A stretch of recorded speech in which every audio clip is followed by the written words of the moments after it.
चारित्र्याशिवाय प्रशिक्षण निष्फळ ठरते. आजच्या विषयाचे नाव आहे चारित्र्याशिवाय प्रशिक्षण निष्फळ ठरते, किंवा दुसऱ्या भाषेत लिहून घ्या, चारित्र्याशिवाय प्रशिक्षण काहीच कामाचे नसते. तर सांगतो सोप्या भाषेमध्ये, चारित्र्याशिवाय प्रशिक्षण काहीच कामाचे नसते. आता हा विषय आज आपण काय करणार आहोत, शिकणार आहोत. ठीक आहे. आता आपण पाहतो की लोकांकडं शिक्षण भरपूर आहे, लोक भरपूर शिकलेले आहे, परंतु लोकांकडं चांगलं जे काही चारित्र्य आहे ते नाहीये. आणि लोकांकडं चांगलं चारित्र्य नसल्या कारणामुळं जे प्रशिक्षण त्यांनी घेतलेलं आहे त्याचा जो काही फायदा आहे तो मुळीच आपण पाहतो की त्या ठिकाणी होत नाही. आणि आज हा विषय आपण अतिशय हळूवार आणि सविस्तरपणे जे आहे ते शिकणार आहोत. हा विषय फार मोठा आहे आणि ह्या विषयातल्या अनेक गोष्टी मी तुम्हाला अनुक्रमानुसार जे आहे ते शिकवणार आहे. मग या विषयातला सर्वात पहिला क्रमांकाचा जो मुद्दा आहे तो लिहून घ्या. आजच्या विषयातला पहिल्या क्रमांकाचा मुद्दा लिहून घ्या. चारित्र्याशिवाय ज्ञान गर्व निर्माण करते. मुद्दा क्रमांक 1 लिहा. चारित्र्याशिवाय ज्ञान गर्व निर्माण करते. आता जर एखाद्या व्यक्तीकडं जर ज्ञान आहे, एखाद्या व्यक्तीकडे जर ज्ञान आहे पण त्या व्यक्तीकडं चांगलं जे काही चारित्र्य ते जर नाहीये, तर त्या व्यक्तीमध्ये असलेलं जे काही ज्ञान आहे ते त्या व्यक्तीला गर्विष्ठ जे आहे ते करत असतं. ते त्या व्यक्तीला गर्विष्ठ जे आहे ते करत असतं. आणि आज आपण पाहतो की अनेक ज्ञानाने भरलेले लोक आपल्याला पाहायला भेटतात, पण ते आपल्याला कोणत्या परिस्थितीमध्ये पाहायला भेटतात, तर जास्तीत जास्त गर्वाने भरलेल्या परिस्थितीमध्ये. आणि ते गर्वाने का भरले आहे? कारण त्यांच्याकडं असलेलं जे काही ज्ञान आहे त्या ज्ञानाने त्यांना गर्विष्ठ बनवलेलं आहे. आणि ते गर्विष्ठ का बनले? कारण त्यांच्याकडं चारित्र्य जे आहे ते नाहीये. जर त्यांच्याकडं चारित्र्य असतं तर ह्या चारित्र्याच्या साहाय्याने ज्ञान जे आहे ना त्याचा जो काही उपयोग आहे तो अनेकांना झाला असता आणि त्या व्यक्तीला देखील झाला असता ज्याच्या ठायी ज्ञान आहे, त्याच्याबरोबर चारित्र्य आहे. पण आज आपण अशा प्रकारच्या लोकांना पाहत नाही. मग आपण कोणत्या प्रकारच्या लोकांना पाहतो? ज्यांच्याकडे ज्ञान आहे पण चारित्र्य नाही. आणि बघा वचन काय सांगतं. ज्या वेळेला आपण पहिले करीन याचा 8वा अध्याय आपण काढूया. पहिले करीन 8वा अध्याय आणि वचन 1 आपण वाचणार आहोत. आणि कोणीतरी मला वाचण्यासाठी मदत करा. आता मूर्तीला दाखवलेल्या नैवेद्यांविषयी आपल्या सर्वांना ज्ञान आहे हे आपल्याला ठाऊक आहे. ज्ञान फुगवते, प्रीती उन्नती करते. Very good. बघा ज्ञान काय करतं? ज्ञान हे माणसाला फुगवतं. परंतु ज्या माणसाकडे चारित्र्य आहे किंवा ज्या माणसामध्ये प्रेम आहे तर ते प्रेम माणसांची उन्नती जी आहे ती करत असतं. आता विचार करा, जर एखाद्या व्यक्तीमध्ये ज्ञान आहे पण त्याच्याकडे असलेलं ज्ञान हे जर प्रीती विरहित आहे, त्याच्याकडे असलेलं जे ज्ञान आहे ते जर प्रीती विरहित आहे, तर त्या ठिकाणी त्याच्याकडे असलेलं जे काही ज्ञान आहे त्याच्याने कुणाची उन्नती होणार नाही. का? कारण त्याच्या ठाई असलेलं जे काही ज्ञान आहे त्या ज्ञानामुळं तो व्यक्ती जो आहे तो फुगला आहे. पण जर ज्ञानाबरोबर त्याच्या ठाई जर प्रीती असती तर निश्चित अर्थाने त्या ज्ञानाचा उपयोग प्रीतीच्या साह्याने दुसऱ्यांची उन्नती करण्याकरता झाला असता. पण आज आपल्याला अनेक लोक पाहायला भेटतात जे प्रीतीविरहित ज्ञानाने भरलेले आहे आणि त्या ज्ञानाने त्यांना गर्विष्ठ जे आहे ते बनवलेलं आहे. आणि पवित्र शास्त्र ज्यावेळेस आपण वाचतो तर पवित्र शास्त्रामध्ये अशा प्रकारचे प्रीतीविरहित ज्ञानाने भरलेले लोक आपल्याला पाहायला भेटतात आणि त्या लोकांना आपण पवित्र शास्त्रामध्ये फरीसी अशा प्रकारच्या लोकांची कॅटेगरीमध्ये पाहत असतो. बघा, कोणीतरी मत्तेयाचं पुस्तक 23वा अध्याय आणि 27 ते 28 वचन आपण वाचू. मत्ते 23वा अध्याय आणि 27 ते 28 वचन पहा काय म्हणतात ठिकाणी. हो शास्त्रांनो, अहो परुषांनो, ढोंग्यांनो, तुमची केवढी दुर्दशा होणार, कारण तुम्ही चुना लावलेल्या कबरांसारखे आहात. त्या बाहेरून खरोखर सुंदर दिसतात, परंतु आत मेलेल्या हाडांनी व सर्व प्रकारच्या घाणीने भरलेल्या आहेत. तसे तुम्हीही बाहेरून लोकांना नीतिमान दिसता, परंतु आत ढोंगाने व अनीतीने भरलेले आहात. Very good. बघा, हे जे शास्त्री आहे, हे जे परुषी आहे, हे लोकांना बाहेरून जे आहे नीतिमान दिसतात. हे जे शास्त्री आणि परुषी जे आहेत ना, यांच्याकडं पवित्र शास्त्राविषयीचे जे काही ज्ञान ते होतं, पण यांच्यामध्ये नम्रता नव्हती, यांच्यामध्ये प्रीती जी आहे ती नव्हती. त्यामुळं यांच्याबरोबर झालं काय तर धार्मिक प्रशिक्षण हे यांच्याकडं असल्या कारणामुळं त्यांना लोकांना जे आहे ना देवाकडं नेता आलं नाही. आणि त्यांना देवाकडं का नेता आलं नाही? कारण त्यांच्यामध्ये धार्मिक प्रशिक्षण होतं त्यांच्यामध्ये. कारण वचन सांगते या ठिकाणी की ते लोकांना बाहेरून नीतिमान जे आहे ते दिसत होते, परंतु खऱ्या अर्थाने जे प्रशिक्षण त्यांना मिळालेलं होतं किंवा जे ज्ञान त्यांच्याकडे होतं त्या ज्ञानाने त्यांना ढोंगीपणाने जे आहे ते भरून टाकलं.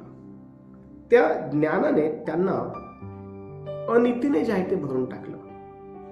आणि ज्या वेळेला हे शास्त्री परुषी अनितीने भरले, ज्या वेळेला हे शास्त्री परुषी ढोंगांनी जे आहे ते भरले, त्यावेळेला आपण पाहतो की यांचा जो काही फायदा आहे, जो लोकांना व्हायला पाहिजे होता, तो झाला नाही. आणि त्या ठिकाणी त्यांचा फायदा हा लोकांना का झाला नाही? कारण त्यांच्यामध्ये नम्रता नव्हती, त्यांच्यामध्ये प्रेम नव्हतं, त्यांच्यामध्ये जे काही चारित्र्य आहे ते त्यांच्यामध्ये नव्हतं. त्यांच्यामध्ये फक्त काय होतं, त्यांच्यामध्ये धार्मिक प्रशिक्षण संदर्भातलं जे काही ज्ञान आहे ते त्यांच्याकडे होतं, पण ते ज्ञान त्यांच्या चारित्र्यातून त्यांनी कधीही लोकांना जे आहे नम्रतेच्या व प्रीतीच्या संदर्भात दाखवलेलं आपल्याला पाहायला भेटत नाही. तर जे ज्ञान त्यांच्याकडे होतं त्या ज्ञानाच्या सहाय्याने आपण पाहतो की त्यांनी लोकांना काय दाखवलं तर त्यांच्या ठाई असलेलं जे काही ढोंग आहे ते त्यांनी दाखवलं. त्यांच्या ठाई असलेली जी काही अनिती आहे ती त्यांनी लोकांना काय केली, दाखवली. आणि लक्ष द्या, त्यामुळं आपण पाहतो की ह्या ठिकाणी अतिशय स्पष्टपणे हे लिहिण्यात आलेलं आहे की अहो शास्त्रांनो, अहो परुषांनो, तुमची केवढी दुर्दशा होणार. ज्ञान ज्या वेळेला एखाद्या व्यक्तीमध्ये असतं त्यावेळेला त्या व्यक्तीमध्ये प्रीती असणं देखील गरजेचं आहे, त्या व्यक्तीमध्ये नम्रता असणं देखील गरजेचं आहे, त्या व्यक्तीमध्ये चारित्र्य असणं देखील गरजेचं आहे. तर त्या ज्ञानाचा जो काही फायदा आहे तो अनेकांना होत असतो, तर त्या ज्ञानाचा जो काही फायदा आहे तो त्या व्यक्तीला पण होत असतो ज्याच्यामध्ये नम्रता, प्रीती आहे त्या व्यक्तीला. आणि म्हणून आज आपण काय पाहतो, जास्तीत जास्त लोक हे गर्वाने भरण्याच्या मागचं कारण काय आहे, तर त्यांच्याकडं असलेलं जे काही ज्ञान आहे त्यामुळे ते गर्वाने भरलेले आहे. पण त्यांच्याकडं ज्ञानाबरोबर जर चारित्र्य असतं, त्यांच्याकडे ज्ञानाबरोबर जर प्रीती असते, त्यांच्याकडे ज्ञानाबरोबर जर नम्रता असती, तर ते कधीही गर्वाने भरले नसते.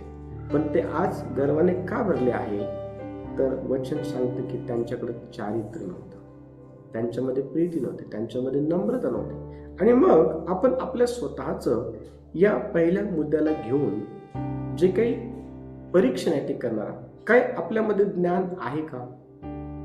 मग ते कोणत्याही विषयाचं असू शकतं. तुम्ही उदाहरणार्थ तुम्ही एखादं काम चांगल्यातलं चांगलं करू शकता. तुमच्याकडे एखादं काम करण्याची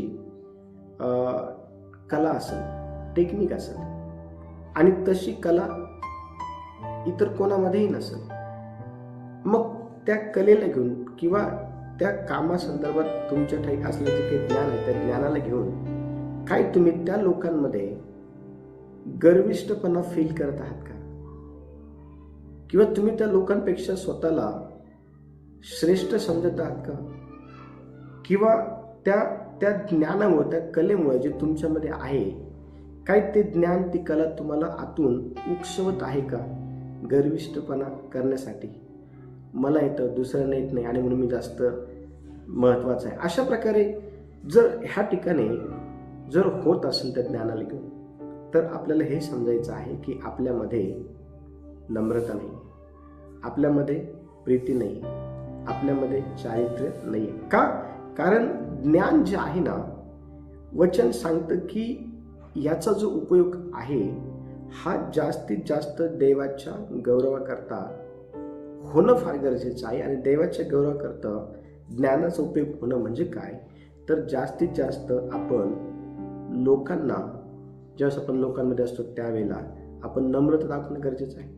लोकांना प्रेम दाखवणं जे आहे ते गरजेचं आहे. म्हणजे उदाहरणार्थ, जर एखाद्या व्यक्तीला चांगली गाडी चालवता येते, एखाद्या व्यक्तीला चांगली गाडी जी आहे ती चालवता येते, पण आता त्या ठिकाणी काही लोकांना अतिशय महत्वाचं काम जे आहे ते निघालं आणि त्यांच्याकडं असलेला जो काही ड्रायव्हर आहे तो जर सुट्टीवरती गेला, आणि अशा वेळेला जर तुमच्या ठाईत असलेलं जे काही गाडी चालवण्याचं कौशल्य आहे, त्याची जर गरज जर कुणाला जर आहे, त्या ज्ञानाची गरज जर कुणाला जर आहे, तर त्या ठिकाणी तुम्ही त्या व्यक्तीकरता नम्रते खातीर किंवा देवाची जी काही प्रीती आहे त्या प्रीती खातर आपण त्यांच्या कामी येतो का? किंवा त्यावेळेला आपण कशा प्रकारे आपण त्यावेळेला त्या लोकांसोबत वागतो हे आपल्याला त्यावेळेला समजतं की आपल्या ते खऱ्या अर्थाने ज्ञान आहे की आपल्या ठाई प्रीती आहे, आपल्या ठाई खऱ्या अर्थाने नम्रता आहे, आपल्या ठाई खऱ्या अर्थाने चारित्र्य आहे की आपल्या ठाई गर्व आहे. लक्ष द्या, ज्ञान फुगवतं. आणि पवित्र शास्त्रामध्ये जे शास्त्री आणि पवित्र लोक आहेत ना, त्यांच्याकडं धार्मिक प्रशिक्षण होतं, त्यांना पवित्र शास्त्र संदर्भातलं जे काही ज्ञान आहे ते त्यांच्याकडे होतं. पण तुम्हाला माहिती का, त्या ज्ञानाचा उपयोग त्यांनी लोकांच्या फायद्यासाठी मुळीच केला नाही. आणि त्यांना ते काय करता आलं नाही, कारण त्यांच्या ठाई प्रीती नव्हती, त्यांच्या ठाई नम्रता नव्हती, त्यांच्या ठाई जे आहे ना, आपण पाहतो की चारित्र्य जे आहे ते नव्हतं, चारित्र्य नव्हतं.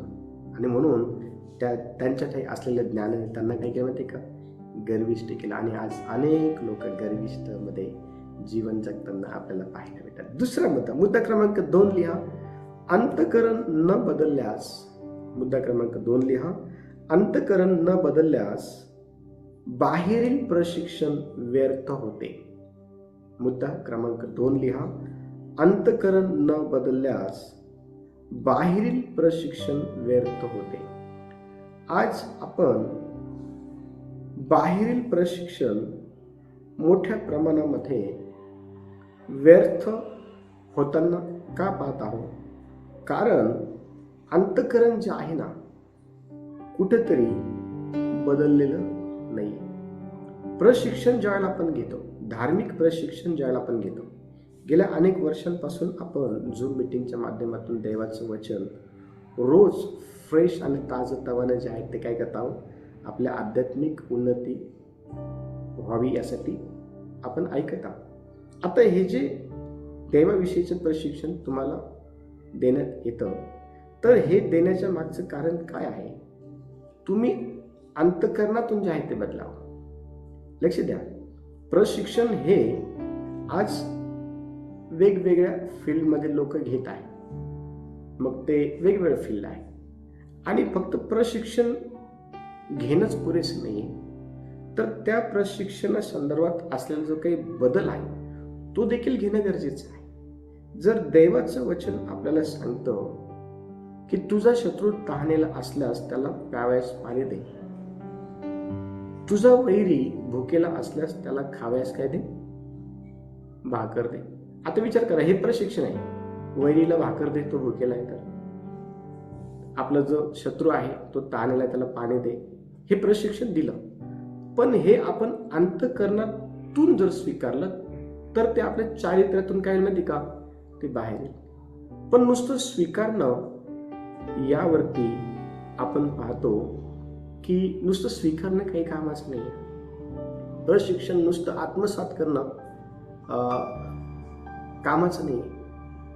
त्याचं जे काही उपयोग आहे ते होणं फार गरजेचं आहे. आणि मग वचन काय सांगतं, अंतःकरण न बदलल्यास बाहेरील प्रशिक्षण जे आहे ते व्यर्थ आहे. म्हणजे नुसतं प्रशिक्षण घेणं काही कामाचं नाही जर ते अंतःकरणापासून आपलं जे अंतःकरण ते जर बदललेलं आहे ते घेऊन. बघा वचन काय सांगतं, नीतिसूत्रे 4 अध्याय आणि वचन 23 कोणीतरी वाचा. नीतिसूत्रे 4 अध्याय आणि वचन 23 काय म्हणते पहा. सर्व रक्षणीय वस्तूंपेक्षा आपल्या अंतःकरणाचे विशेष रक्षण कर, कारण त्यात जीवनाचा उगम आहे. Very good. कोणत्या गोष्टींचं रक्षण केलं पाहिजे आपण प्रशिक्षण हे का घेत आहोत? आपल्याला ज्ञान प्राप्त व्हावं म्हणून घेत आहोत का आपल्यामध्ये खऱ्या अर्थाने देवाची इच्छा आहे तो बदल व्हावा या अनुषंगातून घेत आहोत? आणि मग प्रशिक्षण हे आपण जर आपल्यामध्ये बदल व्हावा अंतःकरणापासून म्हणून घेत आहोत, तर वचन काय सांगतं की आपण जे प्रशिक्षण घेत आहोत त्या प्रशिक्षणाच्या माध्यमातून काय आपलं जे अंतःकरण आहे ते सुरक्षित होत आहे का? कारण वचन सांगते अतिशय स्पष्टपणे की सर्व प्रकारच्या रक्षणीय वस्तूंपेक्षा आपल्या अंतःकरणाचं विशेष काय कर, रक्षण कर. आता देवाची इच्छा काय आहे की आपण अशा प्रकारचं प्रशिक्षण घ्यावं जे आपल्याला अंतःकरणापासून बदलवलं. आपण अशा प्रकारचं प्रशिक्षण घेत असताना आपण आपल्या अंतःकरणाचं रक्षण करण्यासंदर्भात प्रशिक्षणाविषयी सचेत असणं फार गरजेचं, जागरूक असणं फार गरजेचं. कारण अनेक चुकीच्या गोष्टी ज्या आहे ना, ह्या अशा प्रकारे शिकवल्या जातात की त्या खऱ्याच आहे आणि अनेक लोक त्या चुकीच्या गोष्टींना खरं समजून फसतात आणि मग त्यांचं जे अंतःकरण आहे आपण पाहतो की ते गर्वाने भरून जातं. त्यांचं जे अंतःकरण आहे ना ते दुष्टतेने जे आहे ते भरून जातं, अनितीने जे आहे ते भरून जातं. त्यांचं जे अंतःकरण देवाचं अतिशय स्पष्टपणे सांगतं की ज्या गोष्टी देव अपेक्षित करत नाही त्या गोष्टींनी भरून जातं. आणि पवित्र शास्त्रामध्ये ज्या वेळेला आपण पहिले शमूएल 15 अध्याय आणि 22 ते 23 वचन वाचतो ना, तर ह्या वचनामध्ये एक असा राजा आपल्याला पाहायला भेटतो ज्याचं नाव शाऊल आहे. आणि लक्ष द्या, शाऊलाला प्रशिक्षण देण्याकरता, शाऊलाला मार्गदर्शन करण्याकरता भविष्य वक्ते जे आहे त्या ठिकाणी होते आणि शाऊलाला मार्गदर्शन जे आहे ते देण्यात आलं होतं, शाऊलाला प्रशिक्षण जे आहे ते देण्यात आलेलं होतं, तरी त्याचं जे अंतःकरण आहे ना ते बदललं नव्हतं. आणि परिणाम काय झाला माहिती का, त्याचं जे काही राज्य आहे ना ते नष्ट झालं. अनेक वेळा वारंवार आपल्याला अनेक गोष्टी देवाच्या सांगितल्या जातात, शिकवल्या जातात, आणि मग त्या गोष्टींचा जर आपण स्वीकार केला नाही आणि आपण जर आतून बदललं नाही तर त्याचे जे काही दुष्परिणाम आहेत ते आपल्यावरती होत असतात. आज जगामध्ये आपण जर खऱ्या अर्थाने लोकांच्या धार्मिकतेकडे जर बघितलं तर अनेक लोक धार्मिक कृत्य आपल्याला करताना दिसतात. पण ती वरील जी काही धार्मिकता आहे, वरवर असलेली जी काही धार्मिकता आहे, लोकांनी आपल्याला धार्मिक कृत्य करताना पाहावं म्हणून जे काही करण्यात आलेलं जे काही धार्मिक कृत्य आहे ना, त्या कृत्यामुळं खऱ्या अर्थाने आपण हे अंतःकरणातून बदललेलो आहे असा त्याचा अर्थ होत नाही. कारण शास्त्रीय आणि परुषी जे आहे ना, ते लोकांना नीतिमान दिसावं म्हणून अनेक त्या ठिकाणी चांगल्या गोष्टी करायच्या, पण खऱ्या अर्थाने आतून जे आहे ना, त्यांचं जे काही अंतःकरण आहे ते गर्वाने भरलं होतं. त्यांचं अंतःकरण जे आहे ते दुष्टतेने भरलं होतं. त्यांच्या अंतःकरणामध्ये नम्रता नव्हती, त्यांच्या अंतःकरणामध्ये प्रीती जी आहे ती नव्हती. आणि ह्या ठिकाणी आपण पाहतो की राजा शाऊल जे आहे ना, त्याला देखील प्रशिक्षण देण्यात आलं, त्याला देखील मार्गदर्शन जे आहे करण्यात आलं, पण त्याने ते मार्गदर्शन, त्याने ते प्रशिक्षण आतून बदलण्याच्या अनुषंगातून जे आहे ते स्वीकारलं नाही. आणि परिणाम काय झाला माहिती का? त्याचं जे राज्य आहे त्याचं राज्य नष्ट झालं. बघा वचन काय म्हणत आहे, पहिले शमूएल आपण काढूया 15वा अध्याय आणि 22 ते 23 वचन. तेव्हा शमूएल म्हणाला, परमेश्वराचा शब्द पाळल्याने जसा त्याला संतोष होतो तसा होमांनी व यज्ञांनी होतो काय? पहा, यज्ञापेक्षा आज्ञा पाळणे बरे, येडक्यांच्या चरबीपेक्षा वचन ऐकणे बरे. अवज्ञा जादूगिरीच्या पातका समान आहे आणि हट्ट हा मूर्तीपूजा व कुलते वाचन यासारखा आहे. तू परमेश्वराचा शब्द मोडला आहे म्हणून त्यानेही तुला राजपदावरून झुगारून दिले आहे. हा, परमेश्वराचा शब्द मोडला आहे. त्याला प्रशिक्षण किंवा मार्गदर्शन भविष्यवक्त्यांच्या द्वारे करण्यात आलं होतं. ते परमेश्वराचा शब्द मोडण्या संदर्भाचं नव्हतं. त्याला हे कळणं फार गरजेचं होतं की परमेश्वर देवाच्या आज्ञेचं पालन करणं याला प्रथम स्थान जे आहे ते दिलं पाहिजे. त्याला हे कळायला पाहिजे होतं. पण त्याने त्या ठिकाणी मार्गदर्शन जे त्याला करण्यात आलं होतं, प्रशिक्षण जे त्याला देण्यात आलेलं होतं, ते अंतःकरणापासून त्याने त्या ठिकाणी स्वीकारलेलं आपल्याला पाहायला भेटत नाही. त्याने देवाच्या आज्ञेचं उल्लंघन केलं. त्याने देवाच्या आज्ञा ज्या आहेत ते झुगारून लावल्याने म्हणून देवाने देखील त्याला राजपदावरून जे आहे ते झुगारून लावलं. लक्ष द्या, आपल्याला जर देवाचं वचन जर मिळत आहे फ्रेश, ताज, रोज, तर ते वचन आपण अंतःकरणापासून स्वीकारणं गरजेचं आहे आणि त्याप्रमाणे आपण बनणं गरजेचं आहे. पण आपण फक्त ते ऐकत आहोत स्वतःचं ज्ञान वाढवण्यासाठी आणि बदल जर काहीच नाहीये, तर त्याचे जे काही दुष्परिणाम आहे ते जर शाऊल राजावरती झाले, ते जर शास्त्री पुरुषांवरती झाले, ते जर अनेक लीडर, अनेक पुढाऱ्यांवरती झाले, अनेक लोकांवरती झाले, तर ते आपल्यावरती देखील होतील. हो, यहुदा इस्करियोत येशू सोबत राहून आपल्या डोळ्यांनी मेलेले लोक जिवंत येशूला करताना तो पाहत होता. कुष्ठरोग्यांना बरं करताना त्याने बघितलं. 38 वर्षाच्या, लक्ष द्या, त्या दुखणे कराविषयी त्याने ऐकलं असेल. त्याने त्या ठिकाणी अनेक चमत्कार त्या ठिकाणी बघितले. वारं वादळ शांत करताना 4000-5000 लोकांना जीव, अनेक चमत्कार बघितले. पण तुम्हाला माहिती का, तो येशू सोबत राहून फक्त ज्ञान जमा करत राहिला, बदलला नाही. त्याचे दुष्परिणाम त्याला भोगावे लागले. आपल्या जीवनामध्ये असं होऊ नये म्हणून आपण काय केलं पाहिजे? देवाचं वचन आपण ज्ञान म्हणून घेण्याऐवजी ते अंतःकरणातून बदलण्याच्या अनुषंगातून घेणं फार गरजेचं आहे. कारण आज अनेक ठिकाणी ज्ञान दिलं जातं, पैसे देऊन ज्ञान घेतलं पण जातं.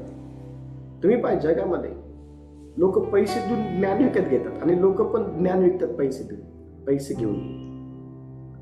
पण तुम्हाला माहिती का, त्या ज्ञानामुळे लोक गर्विष्ठ झालेले आहेत, त्या ज्ञानामुळे लोक कठोर झालेले आहेत, त्या ज्ञानामुळे लोकांमध्ये प्रीती राहिली नाहीये, त्या ज्ञानामुळे लोकांमध्ये नम्रता राहिली नाही, त्या ज्ञानामुळे लोकांमध्ये माणुसकी जी आहे ती राहिलेली नाहीये, त्या ज्ञानामुळे लोकांची नाती तुटलेली आहेत, त्या ज्ञानामुळं लोक एकमेकांपासून वेगळे झालेले आहेत. पण हे जे ज्ञान आपण घेत आहोत देवा संदर्भाचं, हे लोक आपल्यापासून एकमेकांपासून दूर व्हावं यासाठी नाही. आपण जर अंतःकरणापासून जर हे स्वीकारलं, आपल्यात जर बदल झाला, तर आपला झालेला बदल हा अनेकांकरता आश्चर्याचं कारण ठरेल. जर आपल्यात बदल झाला तर आपल्या मागे अनेक लोक जे आहेत ते बदलतील. आणि ह्या अनुषंगातून आपण दैवाचं जे काही वचन आहे ना, ते शिकणं फार गरजेचं आहे. या अनुषंगातून आपण दैवाचं जे वचन आहे ना, ते घेणं फार गरजेचं आहे. काय केलं पाहिजे त्या दिवसामध्ये आपण त्या गोष्टी शिकलं पाहिजे ज्या गोष्टी आपल्याला बदलणाऱ्या आहेत. आपण त्या गोष्टी मुळीच शिकू नये, त्या गोष्टीकडे मुळीच आपण लक्ष देऊ नये ज्या गोष्टी आपल्याला आतून ज्या आहे काय करतील, गर्विष्ठ करतील. आपल्याला आतून जे आहे ते गर्विष्ठ जे आहे करतील, अशा गोष्टींकडे आपण लक्ष देऊ नये. तिसरा मुद्दा क्रमांक 3 लिहा. आज्ञाधारकतेशिवाय कौशल्य उपयोगी पडत नाही किंवा कला उपयोगी पडत नाही. मुद्दा क्रमांक 3 लिहा. आज्ञाधारकतेशिवाय कौशल्य किंवा कला उपयोगी पडत नाही. जर तुमच्यामध्ये चांगलं कला आहे, चांगलं कौशल्य आहे, तर त्या कौशल्याचा उपयोग किंवा त्या कलेचा उपयोग हा केव्हा होतो माहिती का, ज्या वेळेला त्या व्यक्तीमध्ये आज्ञाधारकपणा आहे, त्या व्यक्तीमध्ये आज्ञाधारकपणा आहे. लक्ष द्या. म्हणजे सांगायचे तात्पर्य काय आहे, एका सेमिनार मध्ये मी गेलो होतो आणि त्या सेमिनार मध्ये एक ब्लॅक बोर्ड जो आहे त्या ठिकाणी आणला आणि खूप सुंदर एक जो काही चित्र आहे गाढवाचं त्या ठिकाणी काढलं आणि शेपूट काढायचं त्या ठिकाणी राहू दिलं आणि मग त्या ठिकाणी डोळ्याला पट्टी बांधून हातामध्ये खडू जायचं देण्यात आला आणि त्या गाढवाला जी काही शेपूट आहे ती त्या ठिकाणी काढायची होती. आणि त्या ठिकाणी एक जो काही चित्रकार आहे त्या ठिकाणी बसलेला होता, त्याने देखील त्या ठिकाणी भाग घेतलेला होता. तुम्हाला माहिती का, त्याचा जो नंबर आहे त्या ठिकाणी त्या गाढवाला शेपूट काढण्याचा जवळपास तो 16-17 नंबर आला होता आणि फक्त 5व्या क्रमांकाचाच व्यक्ती त्या ठिकाणी शेपूट काढण्यासाठी गेला होता. पण त्या ठिकाणी तो इतका त्या ठिकाणी त्याच्या ठाई असलेलं जे काही ज्ञान आहे चित्रकलेचं, त्यामुळं तो इतका काही त्या ठिकाणी अतिशय गर्वान त्या ठिकाणी भरला गेला आणि मग तो त्या ठिकाणी लोकांना बोलला की तुम्हाला कळत नाही, तुम्हाला येत नाही आणि मी बघा कसं करतो, हे करतो. म्हणजे त्याचा नंबर अजून लांब आहे आणि त्या ठिकाणी सक्त जी काही वॉर्निंग होती ती दिलेली होती की कोणीही इशारा करायचं नाही, बोलायचं नाही, सांगायचं नाही. म्हणजे इशारा नाही पण कोणीही बोलायचं नाही की खाली वर उजवीकडे डावीकडे कोणी काही बोलायचं नाही. तर हा जो आहे हा त्या ठिकाणी लोकांना सांगायचं, बोलायचं. म्हणजे याच्यामध्ये पेशन्स नव्हतं, आज्ञाधारकपणा जो आहे त्याच्यामध्ये नव्हता. आणि लक्ष त्याच्यामुळे काय झालं माहिती का, त्या ठिकाणी त्या व्यक्तीची जी काही साक्ष आहे ती खराब झाली. त्याचा नंबर आला, त्याच्या डोळ्याला पट्टी बांधली, त्याच्या हातामध्ये खडू दिला आणि तो गेला आणि त्याने बरोबर गाढवाची जी काही शेपूट आहे ती डोळे बांधलेले असताना देखील त्या ठिकाणी काढली. पण तुम्हाला माहिती का, लोकांवरती फारसा त्याचा प्रभाव जो आहे तो झाला नाही. का? कारण त्या ठिकाणी त्याचा नंबर येण्या अगोदरच त्याने अनेक चुका ज्या आहेत केलेल्या होत्या. मला तुम्हाला काय सांगायचं आहे, जर जीवनामध्ये आज्ञाधारकपणा जर नाही, जीवनामध्ये जर आज्ञाधारकपणा नाही आहे आणि फक्त कला आहे, कौशल्य आहे, तर त्याचा उपयोग हा होत नाही किंवा ते कला किंवा ते कौशल्य काही कामाचं नसतं. बघा वचन काय सांगत, याकोबाचं पत्र पहिला अध्याय आणि वचन 22 पहा. कोणीतरी याकोबाचं पत्र पहिला अध्याय आणि वचन 22 काय म्हणत आहे. वचनाप्रमाणे आचरण करणारे असा, केवळ ऐकणारे असू नका. अशाने तुम्ही स्वतःची फसवणूक करता. आशाने तुम्ही स्वतःची फसवणूक जे आहे ते करत असतात. वचन काय सांगते या ठिकाणी, फक्त ऐकणारे असू नका, तर ज्या काही आज्ञा देण्यात आलेल्या आहे त्याचं पालन करणारे असा. वचन सांगते अतिशय स्पष्टपणे ह्या ठिकाणी की वचन ज्यावेळेस आपण वाचतो, 22 वचन ज्यावेळेस आपण वाचतो, तर वचन सांगते या ठिकाणी अतिशय स्पष्टपणे, वचनाप्रमाणे आचरण करणारे असा. ज्या काही आज्ञा, जी काही शिस्त, ज्या काही गोष्टी सांगण्यात आलेल्या आहे त्याप्रमाणे आचरण जे आहे ते करणं गरजेचं आहे. आज्ञाधारकतेच्या अगोदर कला कौशल्य येत नाही. आज्ञाधारकतेच्या अगोदर ज्ञान येत नाही. लक्षात घ्या, वचन सांगते की तुम्ही अगोदर आज्ञेचं पालन करणारे, आज्ञाप्रमाणे आचरण करणारे असा, केवळ ऐकणारे असू नका. म्हणजे सांगितलेलं आहे एकाला आणि करत आहे दुसरा. अशा प्रकारचं जे काही आचरण आहे ना, हे काही कामाचं नाही. आशाने काय होतं माहिती का, आशाने ज्याच्याकडे ज्ञान आहे, जो अतिशय चांगल्या प्रकारे एखादी गोष्ट करू शकतो, तो आज्ञा पालन न केल्यामुळे स्वतःची फसवणूक करून घेतो आणि त्याच्या ठाई असलेलं जे काही ज्ञान आहे ना, ते मग काही कामाचं राहत नाही. ते मग काही कामाचं राहत नाही. म्हणजे विचार करा, आज अशा प्रकारचे लोक आपल्याला पाहायला भेटतात ज्यांच्याकडं एखादी गोष्ट चांगल्या पद्धतीने करण्याचं हुनर आहे, पण त्यांच्या ठाई आज्ञाधारकपणा नाहीये, तर त्यांच्या ठाई असलेलं एखादी गोष्ट चांगल्या प्रकारे करण्याचं हुनर ना, ते पण काही कामाचं नाही जर आज्ञाधारकपणा नाही. तर वचन सांगता अतिशय स्पष्टपणे, इस्रायली लोक जे आहे ना, इस्रायली लोकांना देवाची जी काही व्यवस्था आहे, देवाचं जे काही वचन आहे ते त्यांना सांगण्यात आलं होतं, ते त्यांनी ऐकलं पण होतं, ते शिकले पण होते. पण तुम्हाला माहिती का, त्यांच्या ठाई आज्ञाधारकपणा नव्हता. इस्रायल लोकांमध्ये ना आज्ञाधारकपणा होता, म्हणून प्रशिक्षण असूनही, त्यांना प्रशिक्षण मिळाल्यानंतरही ते त्या ठिकाणी त्या अरण्यामध्ये अडखळले. लक्ष द्या, प्रशिक्षण जर मिळालेलं आहे पण आज्ञाधारकपणा नाहीये, तर त्या प्रशिक्षणाचा उपयोग हा मुळीच आपल्याला होणार नाही. मग शेवटी आपली फजिती होईल. आणि आपली फजिती होऊ नये म्हणून आपल्याकडे सर्वात अगोदर काय पाहिजे, तर आज्ञाधारकपणा असणं फार गरजेचं आहे. तर आपल्याकडे असलेल्या कौशल्याचा उपयोग आपल्याला होईल किंवा इतरांना, नाही तर होणार नाही. लोक आपल्या कला कौशल्याचा उपयोग करून घेणार नाही, तर दुसरा एखादा व्यक्ती बघेल जो आज्ञाधारक आहे, तिथे आपली फसवणूक. बघा वचन काय सांगितलं, निर्गम याचा 32 अध्याय आणि वचन 8 आणि 9 पहा. 32 अध्याय 8 आणि 9 वचन, निर्गम. तेव्हा परमेश्वर मोशेला म्हणाला, चल खाली उतर, कारण ज्या तुझ्या लोकांना तू मिस्र देशातून आणले ते बिघडले आहेत. ज्या मार्गाने त्यांनी जावे म्हणून मी त्यांना आज्ञा केली होती, तो मार्ग लवकरच सोडून ते बळकून गेले आहेत.